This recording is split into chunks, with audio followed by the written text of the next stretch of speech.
Breaking news in the Russia investigation. Sarah Sanders interviewed by the special counsel. So we now know that the president's press secretary sat down with Bob Mueller's team late last year. According to Sanders today, quote, "The president urged me, like he has everyone in the administration, to fully cooperate with the special counsel. I was happy to voluntarily sit down with them."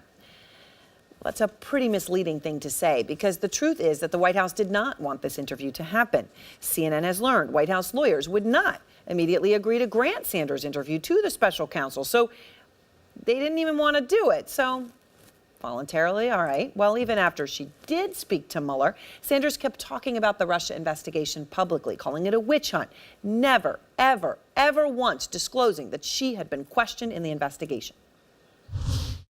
Certainly the president has voiced his unhappiness from the beginning that this has gone on, this ridiculous witch hunt, for more than 2 years. Roger Stone last week, Paul Manafort, Michael Cohen, Michael Flynn. Are you concerned, is the president concerned, that as more and more of his associates, former aides, are brought into this investigation, are indicted, plead guilty in this investigation, that this presidency is in danger? Not at all. In fact, I think nothing could be further from the truth. The more that this goes on, the more and more we see that none of these things have anything to do with the president. Witch hunt, nothing to do with the president. And yet, the person saying those things was a witness, and she is the president of the United States press secretary. At best, misleading. She was called to an interview with Team Mueller. All of that before she said those things. She kept answering questions without disclosing that. That is really hard to understand. Evan Perez is out front in Washington. And Evan, what could Sanders know that could be of interest to the special counsel? Well, I think she would know a lot about the public statements that are being made, especially by the White House, especially those made from the podium. Look, I think we've seen in some of the court filings, certainly in the indictments and some of the court action from the special counsel, that they've taken interest in public statements and whether or not public statements are being used, especially ones that are either false or misleading, whether they're being used to put out a narrative, perhaps to guide other witnesses, whether to as a way to obstruct an investigation and to guide witnesses to lie and match their stories with the false or misleading story. So again, that's something we've seen repeatedly from the special counsel. It appears to be one of the legal theories, Aaron, that has been guiding this investigation. So if you're Sarah Sanders, you have made a lot of statements from the podium, and some of them have been misleading, some of them have been false. How did those come about? Those are the questions that special counsel would have been very interested to find out. Were you told by the president to say these things? If you notice, by the way, Aaron, over the course of the past year or so, Sarah Sanders has changed the way she does her job at the podium. In the past, she used to say categorically that something was or wasn't true. Now she says the president says it's not true, or the president says this. I think that's one indication that she's learning that perhaps she's got to be able to say where things are coming from, and they're not coming from her. And I think, again, this tells us a lot about what this investigation has been looking at, and this is part of the obstruction part of this case that the special counsel has been focusing on. Right. I mean, obviously, she was part of putting out those statements we got about about the statement the president crafted on Air Force One about the meeting in Trump Tower.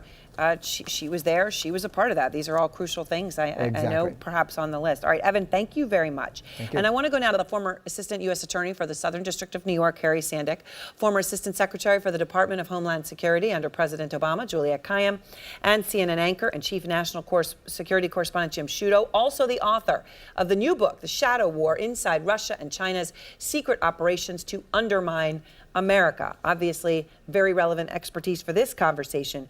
Juliette, how important could Sarah Sanders be to Mueller's investigation?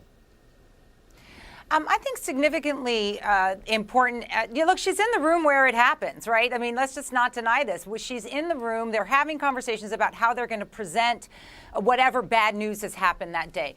She has gone, as we've heard, she's gone from, sort of saying categorically this is true or not true to sort of now invoking Trump. But when you think about the communication strategy, she is it. I also want to say what's really interesting about this is Sarah Sanders had nothing to do with the campaign, right? So she's not really a part of the campaign. So clearly Mueller's interest in her actually has to do with when he's president. So every time she says this has nothing to do with the White House or Trump Trump and as president, that's actually, she knows that's not true because she herself has been interviewed and she wasn't part of any of the shenanigans going on during the campaign. I mean, Harry, this is what is stunning, right? She says, okay, now she never disclosed it. Now we know. She never disclosed it. And yet, even after she'd been interviewed, we just played her saying this has nothing to do with the president. This is all a witch hunt. Maybe that's her personal opinion on the witch hunt. She knows it has something to do with the president. She is his press secretary. It's a very tangled web because I would predict that her lawyer told her, don't talk about your interview, don't talk about what you said or what you were asked in public, because that's what a good lawyer would tell their client in an investigation. But her very job involves talking to the public in the largest possible forum almost every day. And so how can and maintaining their trust in the president and his presidency, which she has undermined. It seems to be a conflict in her role as press secretary or spokesman for the president. And Jim, you know, not only that, but as Juliette points out, right, she did not work for the president during the campaign. She works for him now. This does open the door to what exactly Mueller's asking about and the time frame.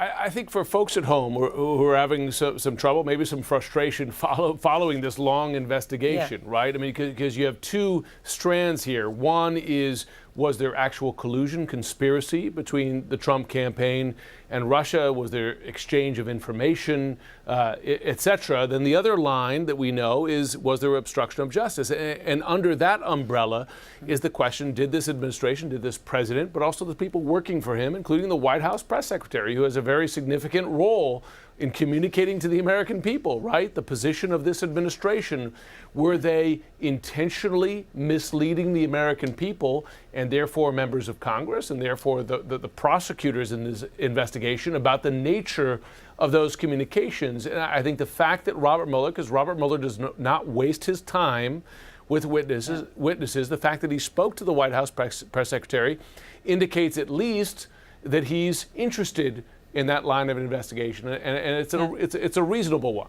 And Juliette, you know, when we talk about Sarah Sanders, we also, of course, know top White House aides have been interviewed by the special counsel in addition to Sarah Sanders, right? John Kelly, former chief of staff, Hope Hicks, Sean Spicer, also senior communications advisors.